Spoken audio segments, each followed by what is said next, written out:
Hi, welcome to today's episode of SleekTalks, where we invite industry leaders to talk about their experience within the region. Today I'm joined with Rana. She's recently made a move from leading the e-commerce of a global beauty brand and is taking that experience from corporate into a non-profit. So yeah, there's something that I really respect actually because it couldn't have been easy to do at such a senior stage of your career. Thanks, Emma. Thank you for having me. I'm super excited to be with you today. Before we get into your role today, I just want to take it back to the beginning. Like, what made you go into e-commerce? So the very beginning is why I chose to study MIS. I was one of the very early batches of MIS at the American University of Sharjah. It was kind of still this gray area where people were like, MIS is computer security, it's networking, it's, data security, and there was a lot of confusion there. But as soon as I stepped into the major, I realized that, a lot of it is actually tied to commerce. It was eye-opening to see that, Amazon is, of course, it's been there for so many years. It's as old as I am.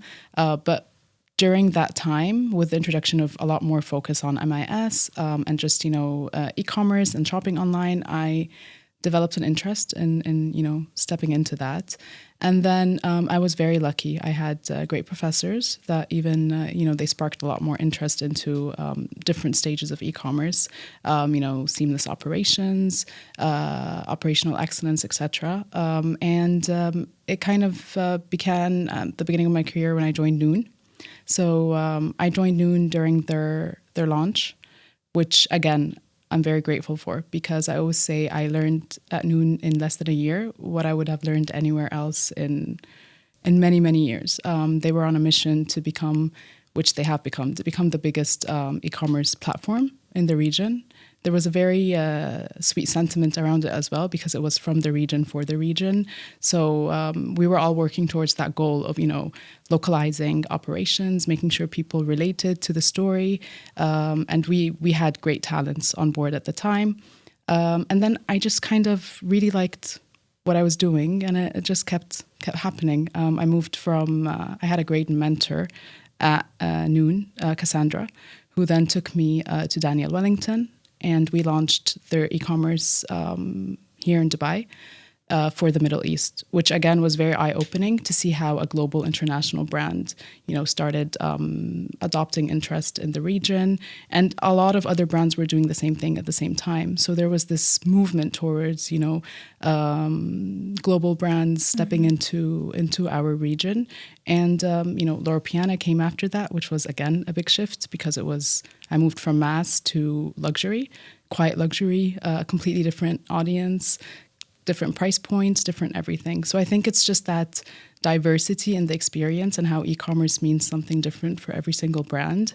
It's kept me going up until my time now with MATW. I mean, you must have seen it change over the years significantly, especially with like the introduction of technology and now AI. Do you want to talk about 100%? Yeah, I think being in the region here, everything is extremely fast-paced. We're very lucky, but then again, we're under so much pressure to show up at our best every single day. I think you'd agree, and I'm also guilty of being extremely spoiled when I shop online. In the Middle East, customers are extremely particular. We expect everything. We've got 30 minutes delivery, and then you've got 15, and then 10, and now 7, and you're so spoiled in the way you shop, and we're pampered like that. And I think brands and e-commerce platforms are starting to understand that that's no longer a luxury. It's a necessity. Yeah. You need to be where the customers are, and you need to show up in your best, manner every single time you're delivering an order, because if you don't, someone else will. So I think the adoption of e-commerce, and we can speak about this a bit later in detail about like how COVID reshaped everything. But there was a surge of online shopping during that time. And I think that just redefined what people were expecting from the online experience. And of course, the adoption of AI. There isn't one workplace that hasn't introduced AI somewhere in their operations. Obviously, some industries rely on it a bit more than others, and some industries can make value out of it more than others, but it's everywhere. And it's continuing to grow. So we need to hop on the trends of, incorporating AI in our business and our workplace, and in the way we grow our teams, in the way we develop our skills. It's just a necessity now. What's been your most defining moment in your journey so far, especially like being in the MENA region as well? I think there's quite a few moments. So, I was telling you earlier about COVID and the onset of COVID. Obviously, it was a very emotional time. Yeah. We unfortunately lost a lot of people on the team. Some people were laid off. So there were a lot of emotions during that time. But there was also a lot of urgency and a lot of need to kind of optimize across. We had to be efficient, we had to be quick, we had to be proactive. And I think that kind of, shaped the way I looked at leadership, because a lot of businesses failed drastically during that time. And it's never the cash flow. It is, sometimes it's the cash flow, but it's not often the cash flow that's the reason for failure. I think it's how people panic around situations where there's uncertainty. So I think COVID was definitely a time where, for instance, I remember Dubai Mall took a very bold decision overnight to introduce a website for all of the stores in the mall so that people could find a gateway to shop. And we were one of those stores. I was with Daniel Wellington at the time. And it was a matter of, just transforming that offline experience that people are so used to in the MENA region because of the heat. We're all in the malls almost all year long, etc., to something online that matches their expectations. So I feel like I've just been very accustomed to fast-paced environments. And that's kind of shaped how I look at e-commerce. So I'm a big fan of quick commerce. People, speed is everything right now. You can't afford to be late. And then I think the other most defining moment was definitely taking the decision to step away from retail and step into, the nonprofit charity sector. And I'm very grateful to be with MATW at the time, but it's definitely an enormous shift. What made you take that shift anyway? I think when I was approached by MATW, it was kind of, I must say, it was right after what happened in 2023 and last year. And I think all of us were very connected to the situation. We were all, in pain, and we were watching the news. But then there were days where you just sit and feel like you couldn't do anything, no matter how much you tried to. And I think it was that access that MATW gave me to actually contribute to a mission that's meaningful and, have an impact. And I think I was very curious and eager to understand how I could actually put my skill set of e-commerce, optimizing experiences online, increasing conversion, all those KPIs into a meaningful mission where you're not just, converting people, but you're also telling a story and helping people do good. That's why I consider myself very lucky to have been granted that opportunity. Yeah, amazing. I think that's the end goal for like a lot of people, is to have a career that can also be something lead to something meaningful. So you're in such a lucky position like right now. But it couldn't have been easy to leave like Kiko, because especially as females, like obviously we like enjoy working, like it would be a pleasure to work for a beauty brand. So the fact that you left that to go to a non-profit is very respectful. Yeah, it was. Thanks for that, Sam. It was quite the shift. The online behavior is pretty much the same anywhere. You want to make sure there's no friction in the wrong places. You want to make sure people aren't abandoning carts, converting. So you've got this set of data, and this is where AI comes in very handy. So I always think, AI is a tool more than a replacement, because, there's this fear over people losing their jobs, etc. I don't think at any point AI can replace people. Yeah. It's just going to help them put efforts in areas that matter most, like decision making, etc. So I think with the data that's now become available, every single click a donor or a user does on the website means something. You've got heat maps, you've got journeys, you've got A/B testing, and it's pretty much the same because you want them to have a good experience on the website. I'm very customer centric. I put the customer at the heart of every single decision. So moving from beauty, of course, there was a lot of passion there, a lot of excitement about, what we were doing, especially as women, as you mentioned. But it's pretty much the same, skill set, same objectives, but you need to kind of the good thing about charity and fundraising is that there's already a story that's being told. MATW holds a very sacred place in a lot of people's hearts because of the legacy that comes with Ali Banat, Allah yarhamu, the founder. So the story is already being told. It's just about how you want to use the data to make the experience just as good as what you're telling your donors. But it's pretty, it looks very similar on paper. You want your donors to be engaged. You want to focus on retention. You want to make sure, they're not upset with the experience, that they come back, that they're, you're their preferred channel. So essentially it's the same, but of course a lot of how you feel about what you're doing is different. Would you say it's a lot more like pressure? I would say, in all honesty, it's a lot less forgiving because people, this is their good deed. You can't assume they're not going to want to follow up. Sometimes you place an order online and it's late for a few days. If it's the pencil, you'll wait. But if you're donating, or if it's Ramadan's just around the corner, it's a very sentimental place for people, and you need to really understand how you're addressing the people, the audience. So you for instance, you need to focus on impact. They need to be able to see what they're giving to.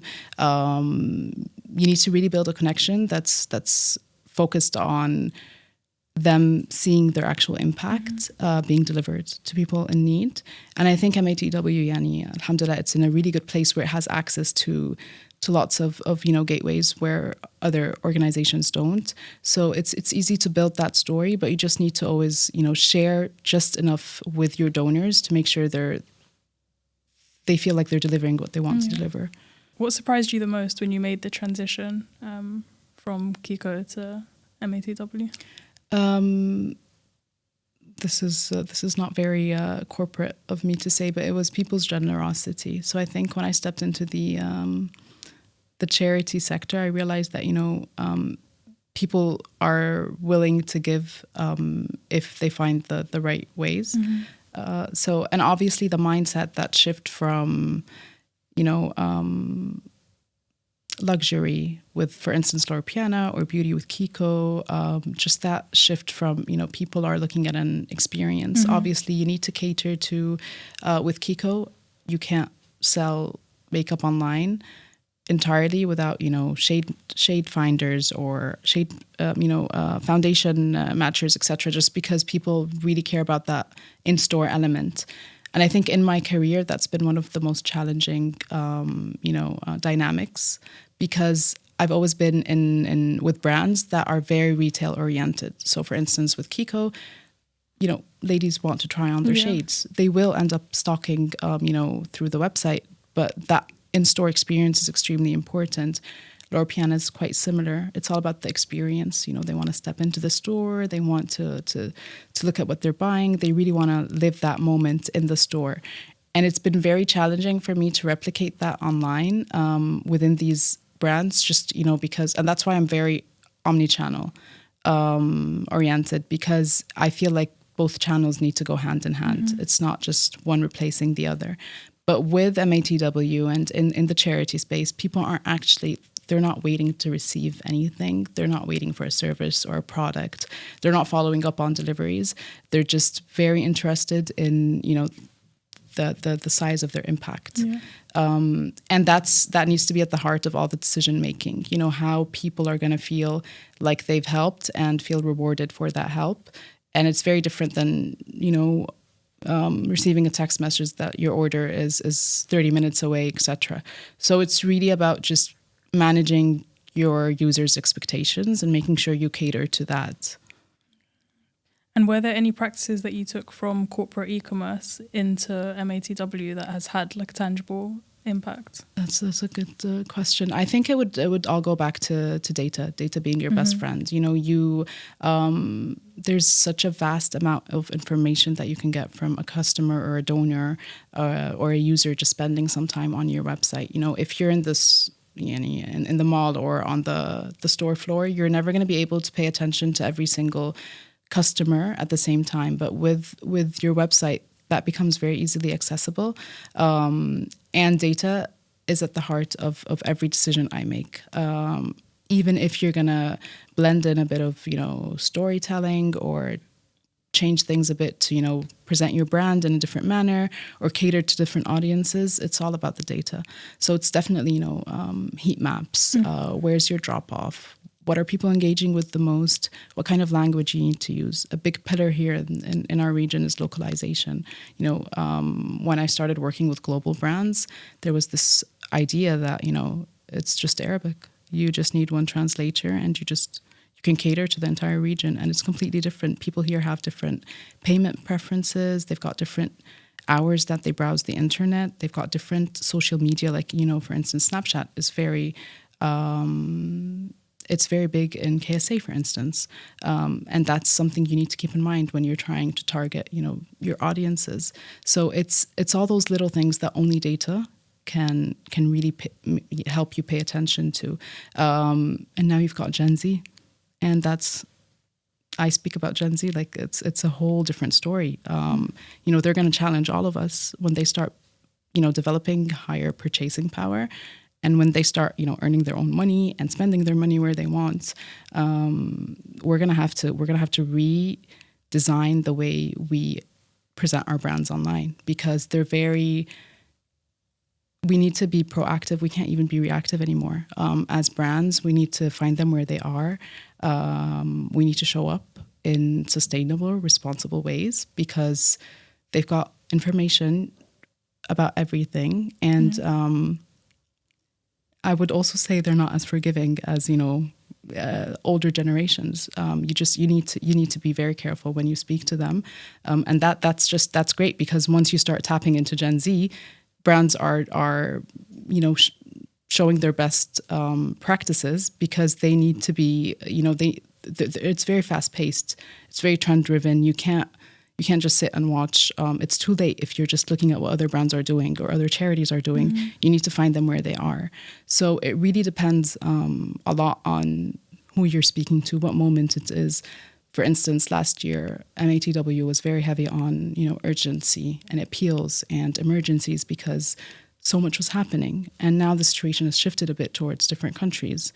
So you just need to really be on top of things, and data helps you do that, and automation helps you do that. Like, for instance, the way when I started my career, we would pull out reports every morning and kind of still need to do a bit of analysis. Now you're looking at dashboards in the first 10 minutes of your day, and you're able to understand what happened, overnight. And that's the way it has to be. It has to be very fast paced, and we have to be ready for that. How do you think about growth when the goal isn't revenue, but for revenue's sake, it's impact? I think what I'm starting to realize with MATW, and to continue to be sustainable, is that growth is more of a tool, not an end goal. Like, you'll never reach a point where you're like, okay, people will stop giving now, or there's nobody in need anymore. With corporate, you've got very the trends are laid out, how much you want to grow. You're looking at KPIs. In the charity space, it's just, people are always in need, and sometimes they need more than other times. And then you've got peaks, like you've got Ramadan, for instance, which is a month long, and then you've got Eid after it. So there's a lot of moments where you need to focus on the growth of your impact rather than just the revenue. And I think that's where, at the beginning of my time with MATW, I'm like, okay, this is different. It's not just comparing like for like figures. It's not just growing a certain KPI. It's a bigger story. And there's just so much involved. Obviously it's not always very defined. For instance, one example I can think of right now is when I work with brands that are delivering products or orders. Timelines are extremely important. You have a delivery date that you promise, and That's very important. You need to fulfill that promise with charity and with countries that are undergoing, emergencies or where there's urgent appeals. You're not in control that much. You're trying to help, but you don't have defined timelines. So you really need to redefine what value you're giving your donors, how you can stay connected to them, and how you show up in a manner that allows you to remain credible, because you're not in control as much as you are if it's a brand or retail. So it's definitely just about growing the impact and growing the story with your donors. It's more of a community. Mm-hmm. How do you think you could stay different, especially because obviously the nonprofit industry isn't that competitive? How do you think you could stay different from like other nonprofit organizations? I think it depends on where you are when you say it's not very competitive. So, for instance, if you look at the UK or the US, mm-hmm. Charity is a very big industry over there, or sector, you'd say. They've got regulations. There's a lot of emphasis on how you show up, and you really need to be careful with what you're promising your donors. So, I think the way you could really stand out is just to focus on credibility and focus on directing your efforts and all of your work towards those in need, because the causes are endless. There's so much happening in the world, and we're in a tough place because there's obviously a lot of media, and media impacts how people see things. And there's a lot of different agendas. People are telling different stories from different backgrounds, and you just need to kind of find one source of truth as an organization that's focused on charity, and you need to kind of always keep the donor at heart of communication, just so that you're developing trust, credibility, and a two-way communication channel where they're also sharing, what they would like to donate to, what kind of impact they're interested in. It's really about listening in as well, making sure they feel like they have a say in the impact they're building. So I think it's all about just community building and credibility, being as transparent as possible, because you need to really work on the trust element there. Mm-hmm. From your experience, where do you think e-commerce brands are going wrong? So I think there's two folds to that. The first one is that I don't think brands are focused enough on personalization. So I think there's this notion that, and maybe it's because we're in the Middle East, that there's one size fits all. And it only becomes very visible when you deep dive into the numbers and the data and the customer journeys, and you realize that, customers are like very different. So I think with that diversity, especially when global brands tap into the Middle East, they think they can use the same language or the same story or the same branding elements. And that's where I see a lot go wrong, especially with how competitive we are right now with, the local grown brands. We've got an immersive amount of amazing talents that are growing out of our region. And those, they know us, they know the audience. They're showing up in ways that we can relate to. So it's extremely important for brands that are tapping into our region to understand that localization is key. And you'll see that come up, and you'll see the impact of a successful campaign, especially during moments like Ramadan, for instance. The togetherness, just our rituals, how we focus on just being with family, etc. It's not a commercial moment, even though we all smash our targets in terms of Ramadan exclusive, limited edition collections, etc. But it's not about the product as much as it is about the story you build around the product. And if you don't get that right, or if it's not localized enough, that's a huge risk. So I think it's that in terms of localization, just personalization, and customer service. I think, sometimes people think the brand can sustain itself because of the brand's name or, the perception of the brand somewhere else in the world. But people are so used, and I think in the defense of brands as well, It's because when you shop online in the Middle East, as I mentioned earlier, it's so quick and there's so much competition. So they need to really get their operations in place. It really is about the customer experience. You can't expect to have loyalty if you're not doing your absolute best for your customers. So I think those are two elements that people within, tapping into the region don't really understand the value of. Just make sure your customer is happy, because if you don't make them happy, another brand will sooner than you expect. And just really localize and make sure you show up in a manner that they can relate to, especially if you're telling a story. Yeah. How do you think they can be more like personal? I think it starts from the talents that you bring on. So and it's just with anywhere in the world. If I was to go into a market that I have no experience with, there are a lot of things that I'm going to do wrong as well.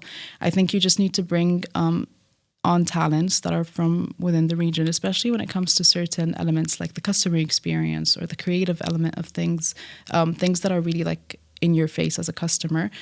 You need to make sure you've got the people that understand the audience and not just replicate what you're doing somewhere else, because it's not going to work. How do you see consumer behavior changing in the UAE over the next few years? I think the first thing that comes to mind is definitely quick commerce. Just that omni-channel experience as well. Just click and collect, having seamless returns where you can return something that you bought online in the store and vice versa. So I think it's all about, personalization and just making sure that, your omni-channel setup is in place. And I think what we need to pay attention to is that a lot of people, especially the younger generations, they're very interested in experiences. Not just, they want to feel like they belong to a community, etc. So I think you'll see a lot of brands with pop-ups now in Ramadan, in winter, and that's where all the traffic ends up. People want to experiment something that makes them feel like they're part of the brand, rather than just, buy an exclusive product in the store. So I think there's a lot that's happening around just bridging the gap between customer experience, being the quickest delivery platform, price competitiveness as well is a big one. And then also making sure that as a brand, you've got a DNA that's sustained through experiences that people can relate to.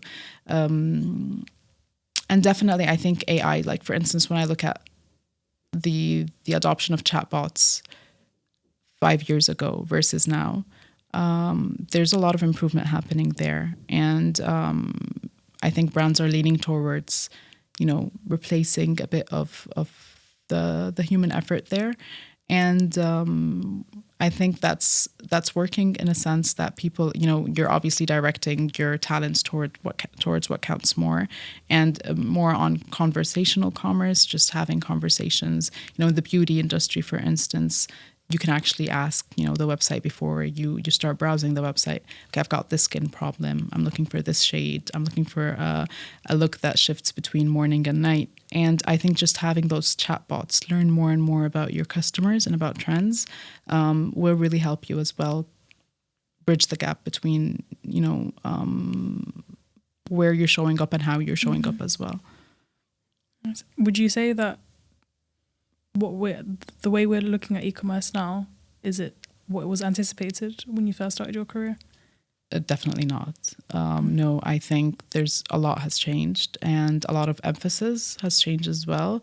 And I think it's the community building that contributed to that. People spend time on their phones, more than on anything else. So I think it's just that a lot of brands and a lot of these, celebrities that have launched their brands, they understood and, jumped on the opportunity of creating communities. And that definitely was not, I think, anticipated in the early years of e-commerce. Even as recent as 10 years ago, I don't think people understood the value that would be added by, building communities and having brand ambassadors and just that influencer element that we can see everywhere as well. So I think it's the mix of social media and the power that it's obviously developing with time, and just e-commerce. So you'll see all of the, most apps now have reels, and they've got like influencers unboxing products. And I think that combination was not anticipated except until recently. How are AI, data, or automation changing the way leaders need to think today? I think it all stems back to data and just freeing up time for leaders and decision makers to focus on strategy rather than focusing on where the data is coming from. So I think AI is definitely a method or a tool for us to be able to spend time on the things that matter. A lot more in terms of operations and in terms of just seamless operational excellence, etc. So I think as we mentioned earlier, people are using AI, and I think it's this buzzword that's being thrown across many conversations, and a lot of brands are just and companies and workplaces are just adopting AI because they don't want to be late to. But I think what we need to do when it comes to AI is just really assess where it's able to add value, because too much of anything, if it doesn't make sense, is not always a good idea. So I think the purpose of AI is, again, never to replace your talents, but just to allow them the time to focus on things that matter more and where they can add value. If you had to bet on one e-commerce channel or technology, what would it be? I think it would be automation using AI. So I had a logistics partner that I worked with, and it was fully robotic.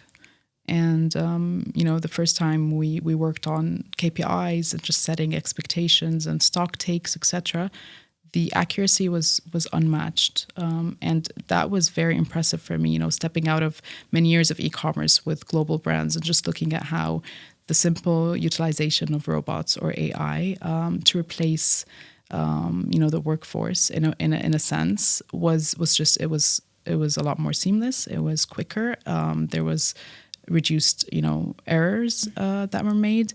So it's definitely automation, even in the sense of data and reporting, just quick access to data that makes a difference and that will help in decision making. You've got very, fast-paced times during the year. Black Friday, for instance, you've got brands, changing their messaging or the communication with their customers twice a day during Black Friday. The competition is unreal. And that's where AI taps in. You've got AI supporting with things that impact every single stage of the customer journey online. Those you may also like carousels that we've got on the product pages, just the search bar, how we're prompting to high intent customers who are searching our products on the search bar, what products, what's being clicked on, what's being purchased. It's just automating those insights so that you are able to make decisions that are better for the business quicker. If you had to summarize your e-commerce philosophy in one sentence, what would it be? I'd focus on the customer. So I don't believe the customer is always right, but I believe the customer is at the heart of everything we do.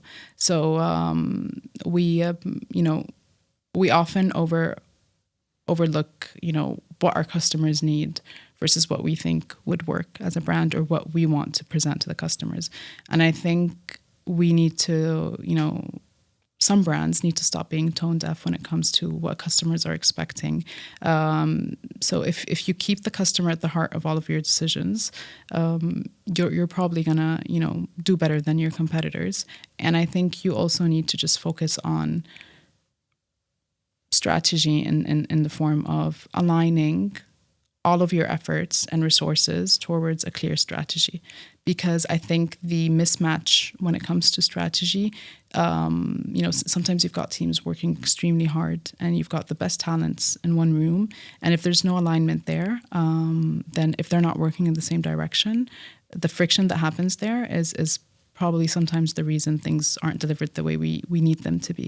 So I think it's just a matter of building a workplace or a team that's very, very well aligned together, and keeping the customer at the heart of every decision you make across the team members. What e-commerce trends do you see building momentum at the moment? So I would have to say, again, it would be just quick commerce, the adoption of quick commerce across different channels, and, ChatGPT, for instance, how you could check out now with some of the brands.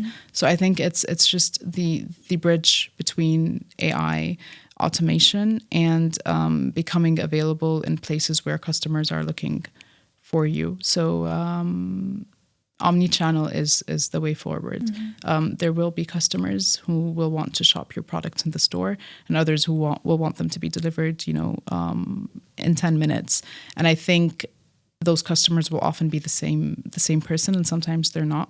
And if you need to capture both, intents, because that's how you're actually available and present for your customer where they're looking for you. What's one book, podcast, or resource you would recommend to any e-commerce professionals?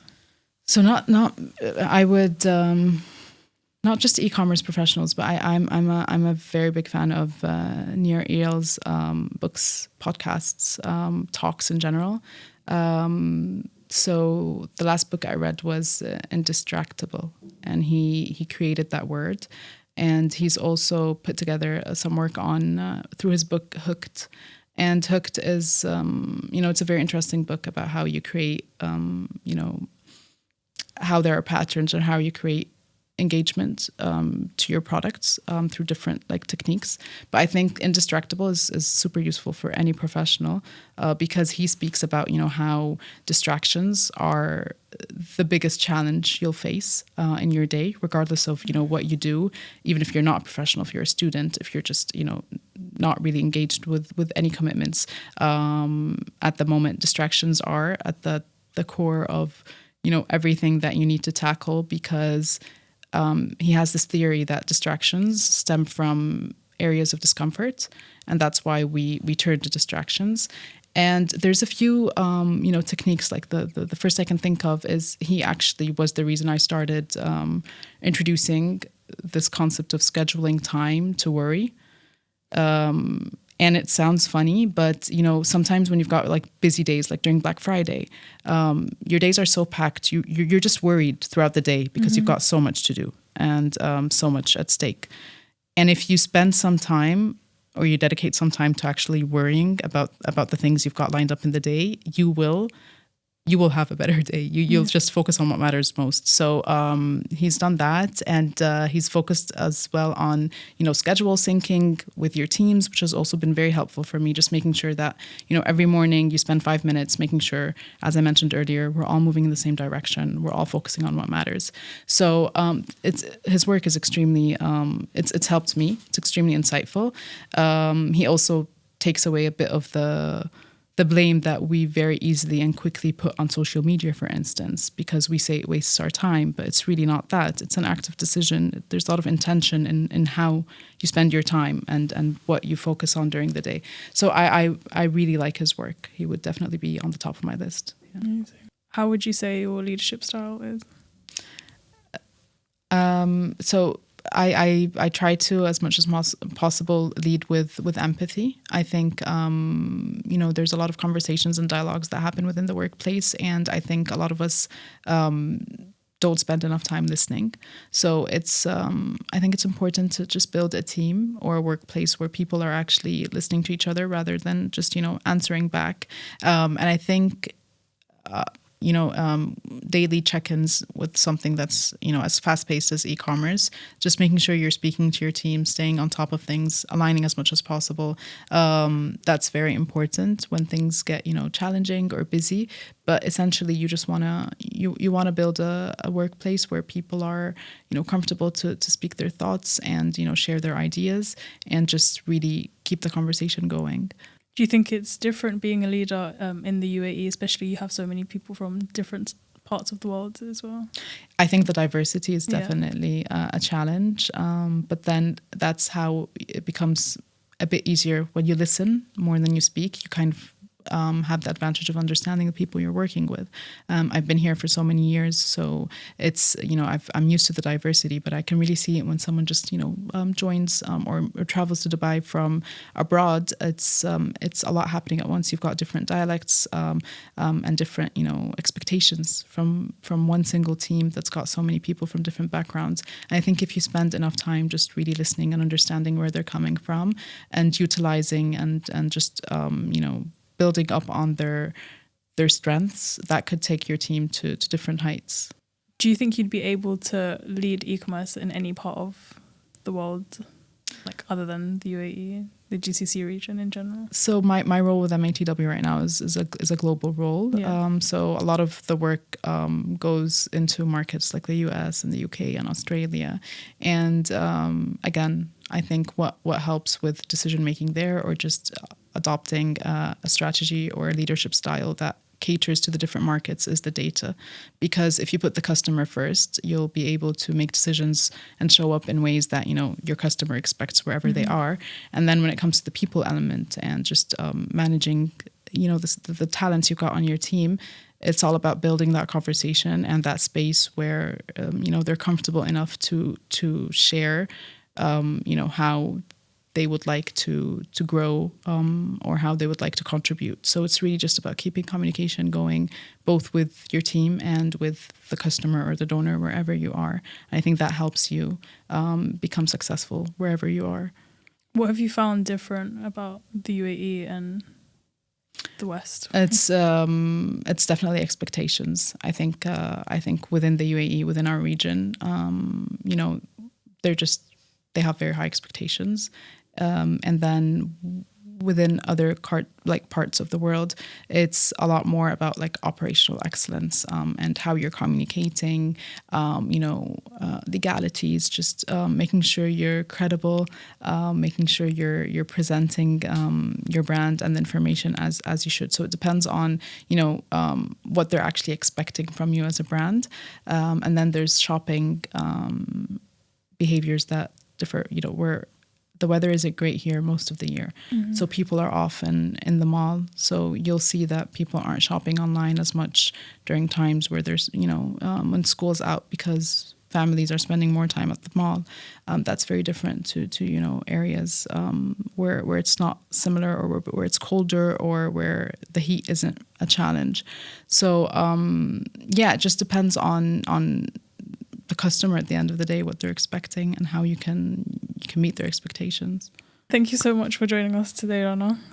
It was a pleasure to host you. Thanks, Emma. Pleasure was all mine. Thank you. The pleasure was ours. Thank you. Thank you for tuning in, and we'll see you next time.